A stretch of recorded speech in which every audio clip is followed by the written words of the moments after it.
Salut à tous, me revoici pour vous parler de ma 15e semaine d'aménorrhée. Donc je vais commencer tout de suite avec l'évolution du bébé dans mon ventre. Que s'est-il passé la semaine dernière de son côté? Donc je me base sur mon application Grossesse Plus comme d'habitude, qui me dit que bébé donc, a plus ou moins la taille d'une pêche et qu'il a appris à froncer les sourcils, à faire des grimaces et à plisser les yeux. C'est adorable. Et donc apparemment les poumons continuent de se développer et bébé s'entraîne à respirer avec le liquide amniotique, donc c'est trop mignon. Et je vais comme d'habitude vous faire un petit récap de ce qui s'est passé de mon côté. La semaine s'était très bien passée, donc les 4 premiers jours de ma semaine se sont très bien passés, enfin les 3 même, 3 et demi on va dire. Je n'ai pas eu de boutons, bon là ça a recommencé mais ça je vous en parlerai pour ma 16e semaine d'aménorrhée. Mais ça allait, bon j'ai eu une grosse fatigue en début de semaine dernière, pas mal de stress mais c'était vraiment des soucis perso donc vraiment rien à voir. Par contre c'est vrai que niveau émotivité j'ai quand même eu, oh mon dieu je suis en train de transpirer, j'espère que ça se voit pas trop, il fait trop chaud. Niveau émotivité, donc elle est vraiment exacerbée la semaine dernière, donc je crois que c'était le mardi. J'ai eu la bonne idée de mettre à ma fille, pour une fois que je lui mets un dessin animé, je lui ai mis Le Voyage Extraordinaire de Samy, c'est une histoire, enfin un dessin animé sur les grenouilles, et les grenouilles, n'importe quoi, les tortues de mer, et je suis à l'ouest. Et du coup, je me suis aperçue que en fait, c'est pas forcément une histoire triste ou quoi, enfin, qui n'amène pas forcément des larmes, mais pourtant, moi, je me suis mise à avoir les larmes aux yeux, mais vraiment, j'arrivais pas à m'arrêter, ça commençait à couler. Et après, quand j'y ai repensé, j'ai trouvé ça hyper bête, mais c'était incontrôlable, il fallait que ça sorte, quoi. Je me sentais tellement impliquée, il y a eu un autre truc, je sais plus ce que c'était, une autre émission que je m'étais mise quand j'étais très fatiguée et que les enfants dormaient. Je sais plus ce que c'était. Et ça pareil, ça a commencé à me faire pleurer, mais pas mal quoi. Donc je sais plus du tout ce que c'était, mais voilà, ça m'a fait pleurer. Donc j'ai pas mal d'émotivité en ce moment. C'est exacerbé, c'est assez dur à gérer. En ce moment j'ai aussi beaucoup de soucis de mémoire, je suis un peu une tête de linotte, j'oublie les choses, je ne fais pas attention à certaines choses qu'on me dit, je suis complètement ailleurs, j'ai du mal à contrôler les choses et en fait c'est quelque chose qui ne me ressemble pas du tout parce que normalement je suis plutôt du genre à ne rien oublier, à être vigilante sur tout. Et là il m'est arrivé à plusieurs reprises d'oublier des choses, de me tromper, enfin jeter des trucs à la poubelle qu'il fallait pas jeter, enfin plein de choses comme ça qui sont dispersées au cours de la semaine et ça fait quand même beaucoup de choses je trouve, sachant que ça me ressemble pas du tout ce genre d'attitude. Donc voilà. Et sinon quand même la chose de la semaine passée qui m'a beaucoup marqué, qui nous a marqué, qui a été assez difficile à gérer, c'est donc le jeudi, comme vous le savez j'avais eu mon échographie avec un sage-femme qui fait donc les échographies de grossesse.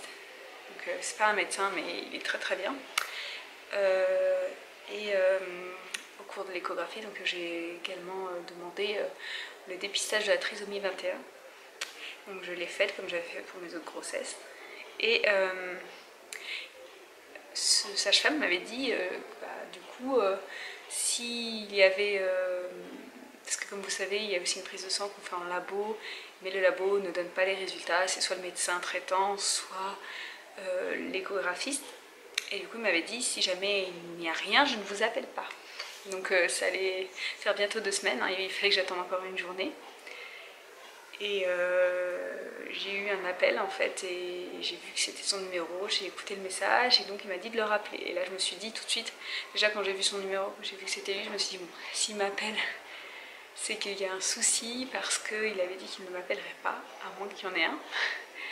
Donc tout de suite forcément j'étais un peu inquiète, je me suis demandé ce que ça pouvait être. Donc je l'ai rappelé et là il me dit que niveau trisomie 21 il n'y a pas de souci, il y a un risque très faible, il n'y a pas de risque accru quoi, comme ils disent tous. Voilà, donc pas besoin de faire une amniosynthèse et tout, mais que voilà, il y a en fait que j'ai des taux de PA, PPA et de bêta-HCG qui sont assez bas. et qu'il va falloir faire une surveillance. Donc il m'a pris un rendez-vous pour une échographie à faire au cours de ma 18e semaine d'aménorrhée, ou je crois que c'est 19e semaine d'aménorrhée, je sais plus. Mais il faut que j'ai en fait dépassé les 18 SA, il me semble, en fait, donc ça doit être 19e. Donc il me dit qu'il faut que je fasse une échographie de surveillance, un peu pas vraiment en urgence parce que du coup c'est pas tout de suite, hein, c'est dans 3 semaines. Mais il veut que je fasse cette échographie pour revoir s'il n'y a pas un souci de croissance ou de malformation, quelque chose comme ça. Donc je vous avoue que sur le coup j'étais assez remuée parce que j'essayais de réaliser l'information, je comprenais pas trop parce que on me dit que c'est un dépistage de trisomie 21, au final on m'annonce qu'il y a autre chose via cette prise de sang et cette échographie. Enfin c'était plutôt la prise de sang parce que l'échographie ne dénotait rien de bizarre en fait. Donc j'ai commencé à pas mal angoisser, en plus j'avais pas les résultats sous le nez, il s'avérait qu'en fait il était en congé pendant plusieurs jours, du coup j'ai pas pu avoir les résultats tout de suite. Donc j'ai fait un peu, voilà, après j'ai retrouvé les résultats que j'avais eu pour Marceau qui étaient bons. Et je me suis dit il faut absolument que j'ai les résultats pour bébé bulle, comme ça je saurais en fait si le tout est plus ou moins semblable, s'ils ont renforcé en fait la vigilance ou quoi. Et du coup, j'appelle le labo, je leur demande si je peux passer prendre les résultats. Ils me disent oui, pas de souci et tout. Donc je vais au labo avec les enfants, parcours un peu du combattant parce que déjà il fallait que j'attende qu'ils se réveillent, ils étaient à la sieste. Ensuite j'y vais et tout, mais ils étaient un peu énervés.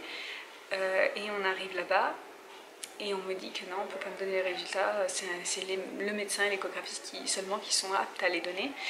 Et moi du coup, je leur dis que j'ai appelé et tout, qu'on m'a dit que oui, je pouvais avoir les résultats, que je pouvais passer les prendre cet après-midi. Donc la personne elle va vérifier auprès de ses collègues, je suppose, de sa chef, j'en sais rien. Et elle fait que confirmer en fait ce qu'elle venait de dire. Mais je lui dis mais vous venez quand même, il n'y a même pas 2 heures de me dire au téléphone, enfin c'était peut-être pas elle à me dire. Mais on m'a dit quand même que je pouvais venir ici pour récupérer les résultats. En plus j'avais mes cartes d'identité, j'avais mes papiers, je pouvais tout montrer quoi, pour justifier mon identité.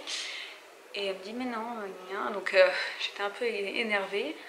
J'ai dit merci de m'avoir fait déplacer pour rien parce que c'était le cas franchement.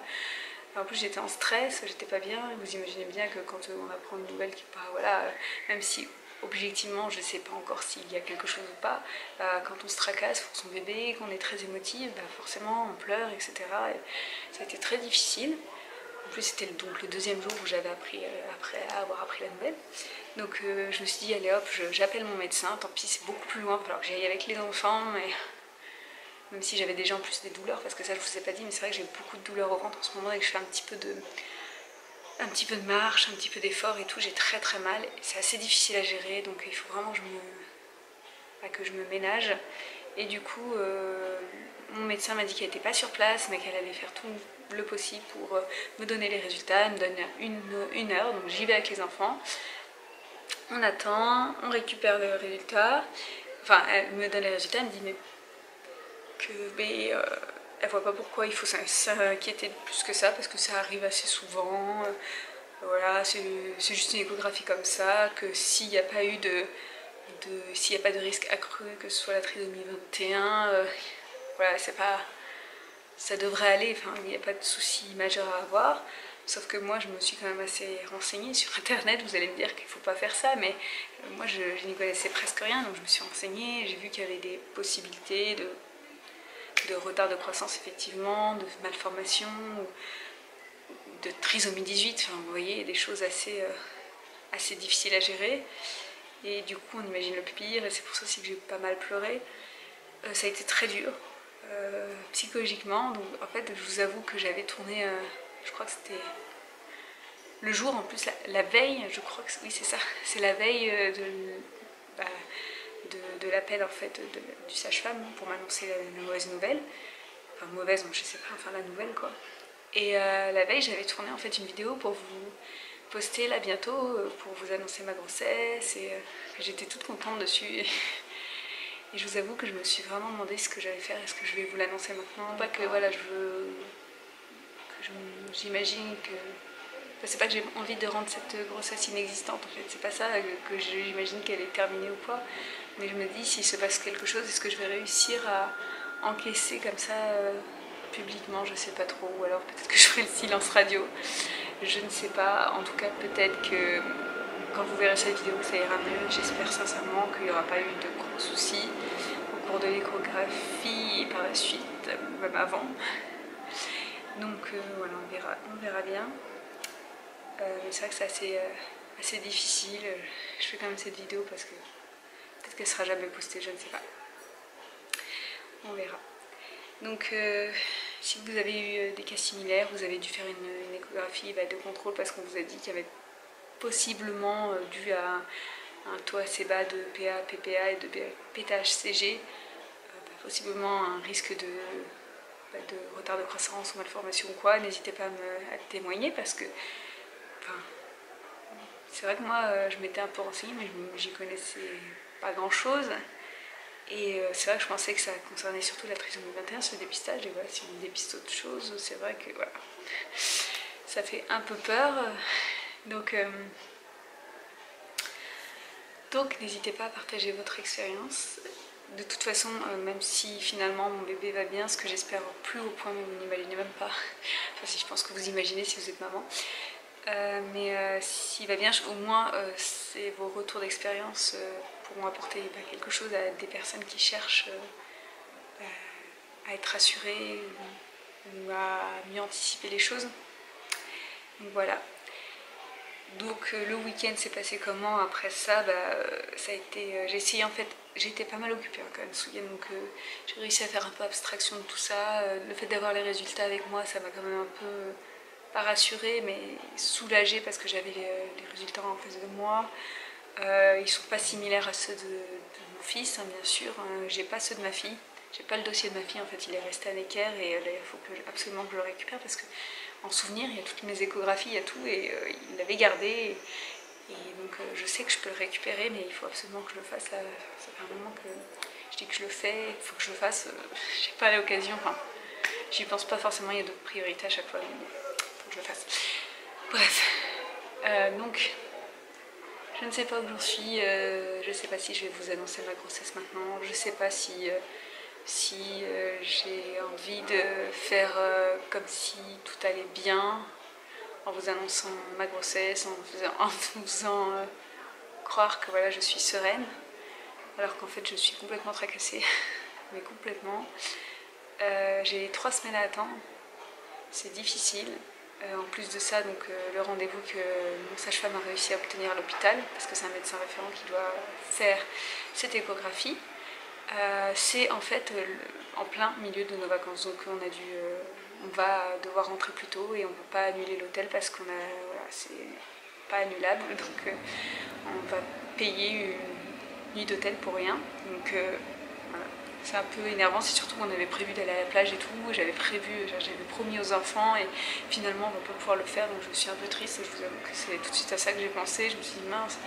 Et le problème c'est que je pouvais pas changer mon rendez-vous parce que déjà il a dû appeler le médecin en personne pour avoir ce rendez-vous, ça a été assez difficile, donc c'est ça aussi qui est inquiétant de se dire qu'il est forcé pour avoir un rendez-vous. Je me dis que c'est un peu inquiétant, mais si mon médecin me dit, donc ma généraliste, elle a quand même, celle qui me suit, hein, déjà parce que c'est plus pratique parce qu'elle n'est pas finalement si loin que ça de chez moi, et aussi parce que voilà, comme j'ai déjà 2 enfants, enfin, je me voyais pas aller voir une sage-femme.